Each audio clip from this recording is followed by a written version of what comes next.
নমস্কার, আপনারা নিশ্চয় সুস্থ আছেন, ভালো আছেন। With the approval of honourable chief justice, Kolkata high court একটা গুরুত্বপূর্ণ নোটিশ বার করেছে, যার memo number 3640RG dated 21/5/2025।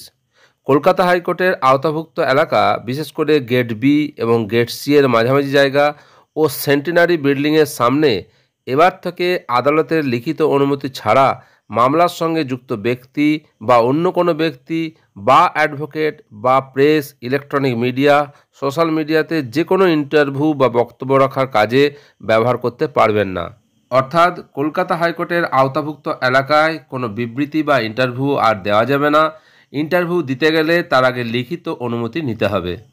Kolkata হাইকোর্টের আওতাভুক্ত এলাকায় কোনো বিবৃতি দেওয়ার যে বিধিনিষেধ সংক্রান্ত তথ্য সামনে এসেছে আপনাদের সঙ্গে শেয়ার করলাম। আশা করি উপকারে আসবে। আপনারা সকলে সুস্থ থাকুন, ভালো থাকুন।